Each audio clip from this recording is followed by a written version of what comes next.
Hi everyone, this is Germinal Van, and today I would like to discuss a very interesting and intuitive subject. As you could see, the title of this video it's about culture and economics. And what is interesting about culture and economics is to understand how cultural features impact economic outcomes. When it comes to decision making in economics, which is in fact the science of decision making, we tend to focus a lot on the scientific part of economics. So we use the mathematics and the statistics to analyze how people make decision and predict their behavior and etc. And I mean, I use the math a lot, but it's the process of decision making in economics is not solely limited to mathematics and statistics. The tool of analysis are great to do some measurement, but it's not just about that. The decision making process of individuals in economics is basically subject to other factors.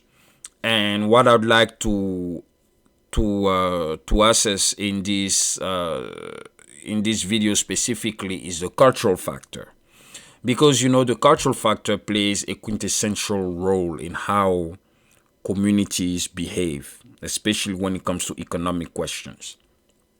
You've probably heard that Jewish people control the world. Jewish people are smart. Jewish people are the wealthiest people on the planet.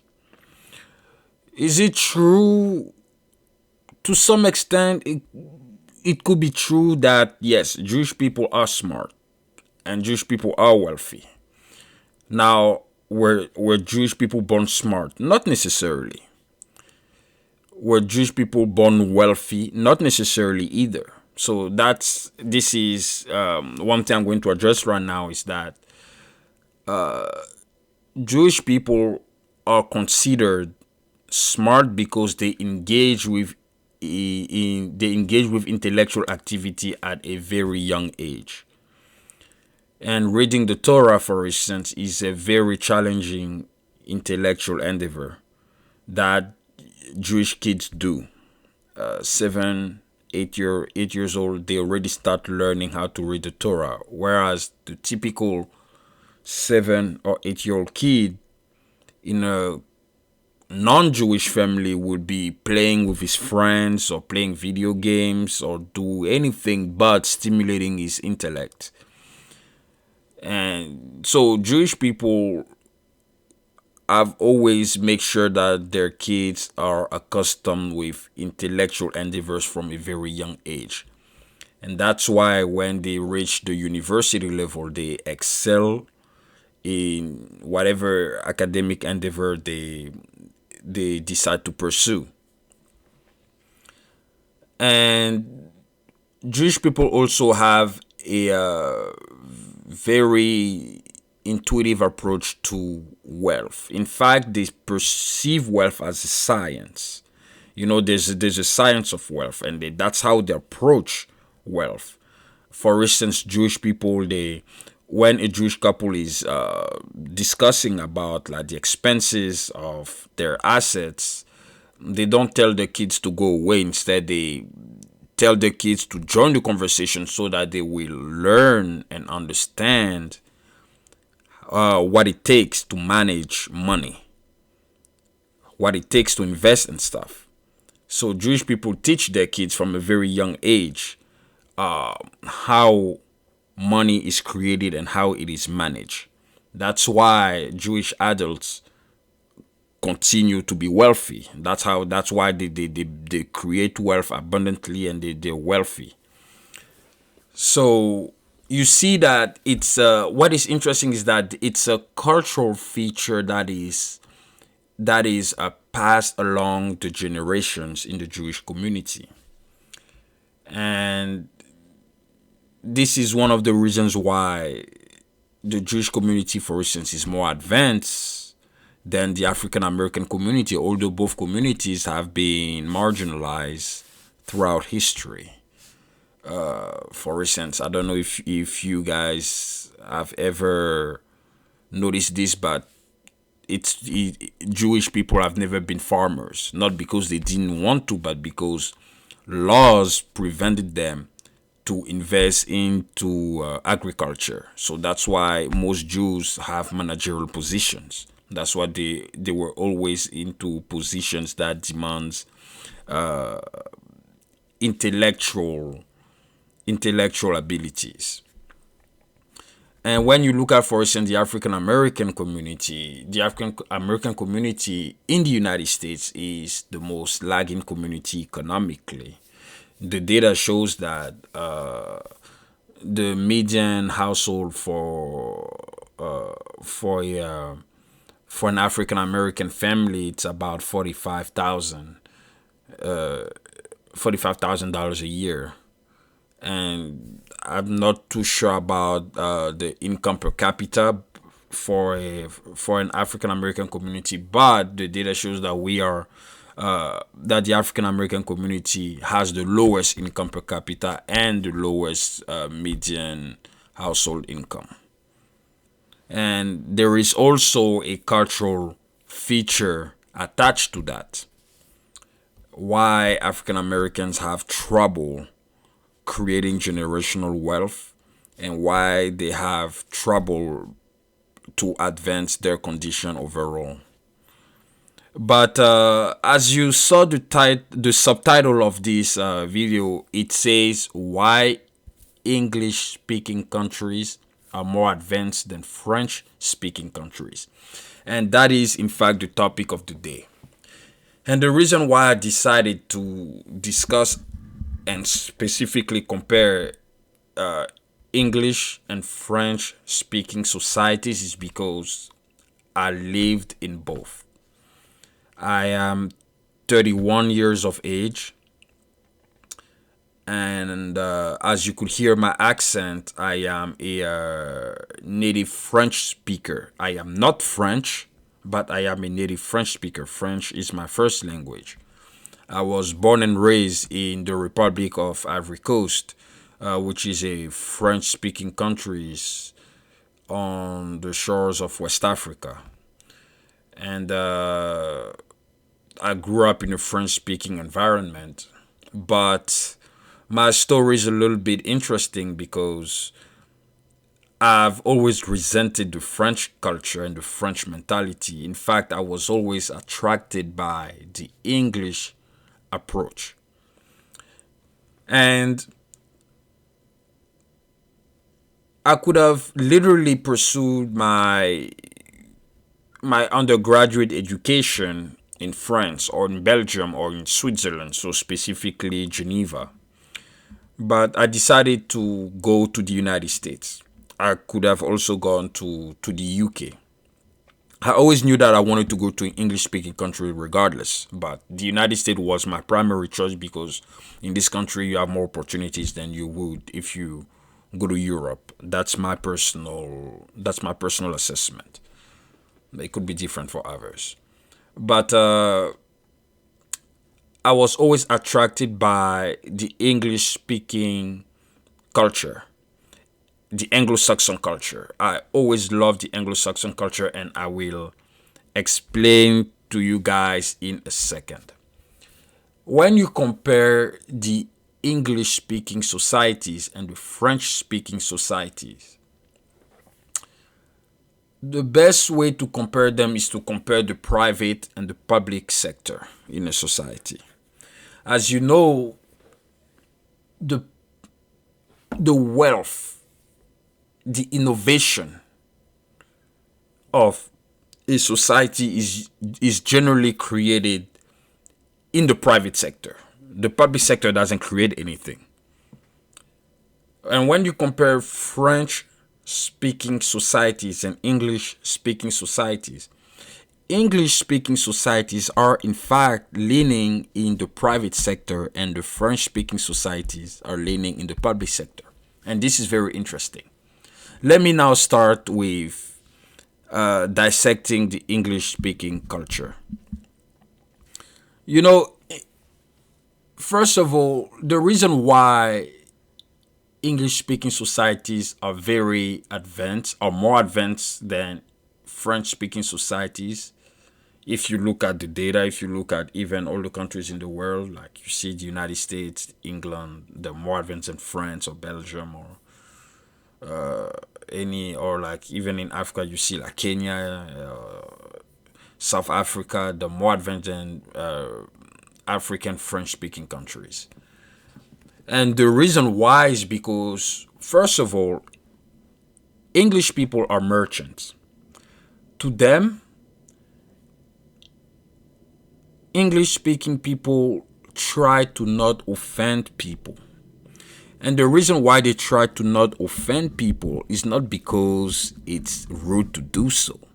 It's because they have a merchant mindset. Every individual they encounter is a potential customer. If you offend your customer, he will no longer purchase your product or service you're offering. That is why in English-speaking societies, usually social issues are issues that are not addressed too much because these issues are sensitive. When you look at, for instance, French culture, they tell you the way they feel. They do not care much. They would, for instance, say, "Oh, we have to ban Muslims in our country. They're invading our countries, domestic terrorism, and all these nonsense." But you will never hear that in England. You will never see English people saying, "Oh, we are closing the borders to Muslims," or "we're closing the borders to Indians," or anything. If you see many Emirati or many Arabs from the Arabian Peninsula are putting their money in England because English people are merchants. They think in terms of profit. They are very pragmatic people. They are willing to use all possible techniques or methods to reach their goals. What matters to English people is the results. They're not into theory, they're not into idealism. They focus on the results. They focus on accomplishment. They focus on getting things done. And that is why the United States of America is the most advanced country on earth. It's because although the United States is a country of immigrants, the mindset that governs the American culture is an Anglo-Saxon mindset. The mindset of profit seeking. The mindset of the merchant who is trying to please his customers or clients at all costs in order to make profit. That's the mindset. English-speaking people are very pragmatic. And you even see this also in African countries that speak French. English, my bad. That speak English. They behave the same way. Another cultural feature about English-speaking countries is that they have a very decentralized approach to life. And this decentralized approach to life is even replicated in their political system. You see, when you look at African English-speaking countries, they have a very decentralized system, more or less, because the colonial system of Great Britain was called the indirect system, which means that instead of London controlling every single colony and making decisions for every single colonies, they were appointing basically the most literate or educated local people in the colonies to govern to govern the local people there. So they will not appoint their own. They will just say, "Oh, we're going to appoint a local person because we assume that the local people will trust their fellow their fellow man, since that they have the same skin color, they have the same culture, they speak the same language, and etc. But of course, the local person being appointed, in fact, is simply implementing English laws, and that's what also happened in the United States. Like in the United States, we have a decentralized system. We have a federal system. You have a central government, and you have regional governments that we call states, and then you have local government. So we have many levels of government. Like decisions are not concentrated in Washington necessarily. So what is very interesting about the English speaking mentality is that they focus very on the individual. Even in African countries that speak English, although they don't necessarily portray that the individual is the priority, but they do in the way they behave. I'm going to explain. The individual is the first unit, is the first organic unit, the first measure of consciousness. Everything starts with the individual. So for English speaking people, the individual is the first entity to look up onto. And that is why in English speaking countries, the right to property is something that is almost divine. It's literally divine because ownership is what defines the individual. Is the right and ability of an individual to own things. English people value that to a significant degree.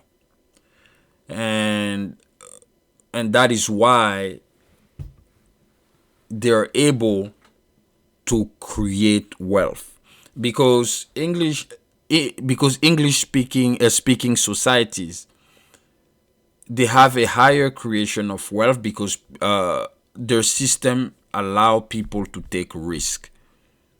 And who are the people who are taking risk? Is the layman. English speaking societies do not inherently rely on experts to govern society. They believe that the individual, the layman, the ordinary guy, is the one that governs society by governing his own life. He's taking the risk to try to create a business or something that will bring value to the market and that will create growth for everybody. And that's why I made that's why I compare it with the private sector. Because when now you look at the French culture, it's less advanced because French people have a very bureaucratic mindset, a very bureaucratic, a very elitist, a very idealistic and romantic approach to life. French people love theory. They love things that are abstract rather than concrete. French people heavily rely on bureaucrats. To them, the bureaucrat is not just the most educated person in society. The bureaucrat is the most intelligent person in society. But this is tricky because they are conflating intelligence for intellect. See, the bureaucrat is, in fact, is surely is someone that is intelligent, but it's not because someone has a higher degree than everybody else that is necessarily intelligent. In fact, a bureaucrat is simply a professional in a very specific niche. In fact, he's a technician because the more advanced your education is, which it means that the more technical it becomes. People, for instance, who have PhDs in, I don't know, economics or political science or finance or whatever,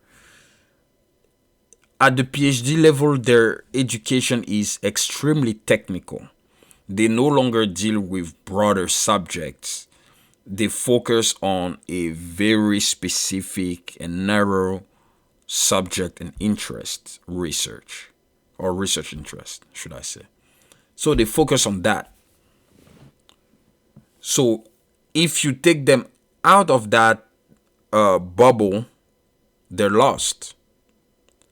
Whereas the layman deals with adversity every day and at every level. So the layman uses, in fact, common sense to understand reality. But bureaucrats don't. And the French mindset, unfortunately, is based on the bureaucratic mindset.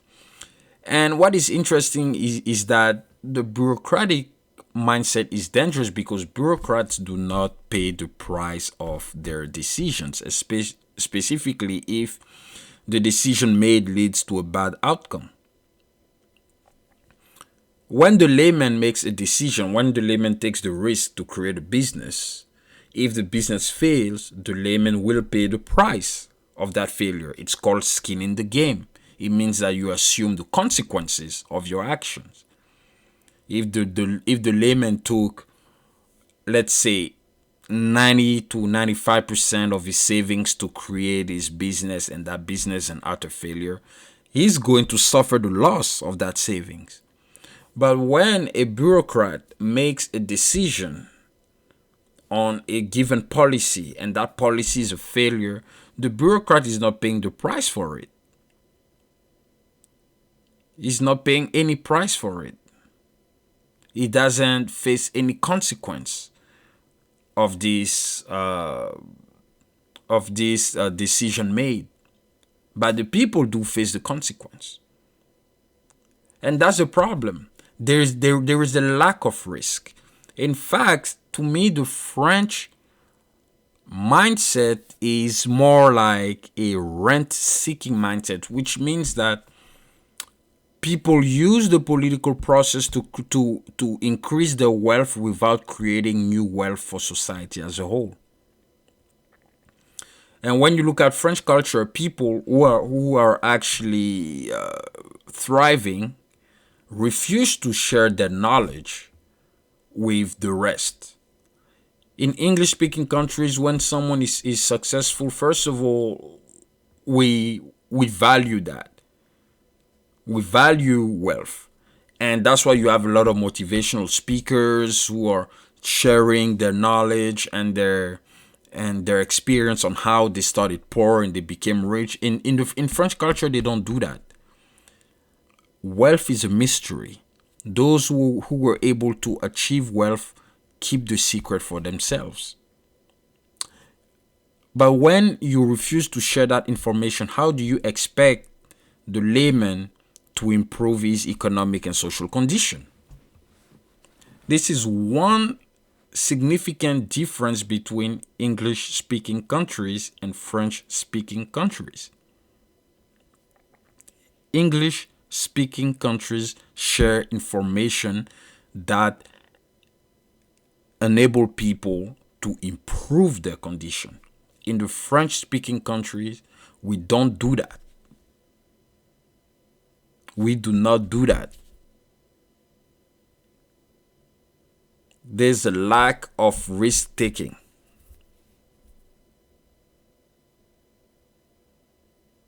People play, in my opinion, a little too safe. Whereas in English-speaking countries, people are more risk-takers. And that's why they bring innovation. That's why they're very innovative compared to French-speaking countries. It's crystal clear. Even in Africa, the most advanced countries are English-speaking countries. It doesn't mean, I mean, the most advanced French-speaking country in Africa is pretty much Cote d'Ivoire. At least in the Francophone world, it is Cote d'Ivoire. But when you look at all the countries in Africa, you have South Africa, Namibia, Botswana, Kenya, Nigeria, which is the first power in Africa today. They're all speaking English. They're all speaking English. It's crystal clear. So I think it's very interesting to see that the cultural factor of the bureaucratic mindset is in fact preventing French-speaking people from thriving, in my opinion. Of course, there are some speaking people who are thriving, but it's not the majority because information is not shared among the population. Those who know refuse to share information. Information is crucial. Information is what enable individuals to change their lives. When you give information to people, specifically the right information, now is the responsibility of the individual to use that information to the best of his ability in order to improve his condition. Responsibility is not, unfortunately, inculcated in French culture. The French themselves don't teach the sense and notion of responsibility and accountability for their actions like the way English speaking people do. That's why speaking countries are thriving economically and socially. And to come back to my point, like, I'm a very pragmatic person. Whenever I have ideas in my mind, the first thing I try to do is to execute them. I have a very entrepreneurial mindset, and that is the key cultural feature that defines England, the United States, and English speaking societies in general is entrepreneurship.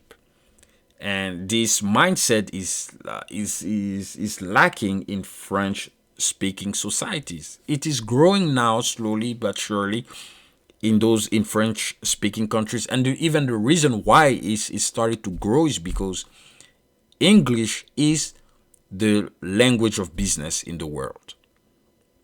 That's why no one speaks French when they want to do business. They speak English. English is the language of the corporate world.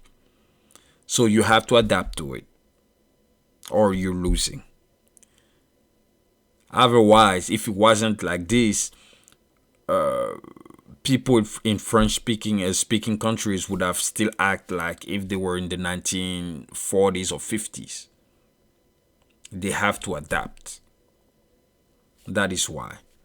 But that was my little analysis of the reason why I believe that English speaking countries are more advanced than French speaking countries. I think it's a matter of personal responsibility, entrepreneurship, a matter of having a decentralized approach to life compared to a centralized approach to life. You know, French people are very centralized. Everything is based on experts. They have that culture of the expert. The expert knows everything.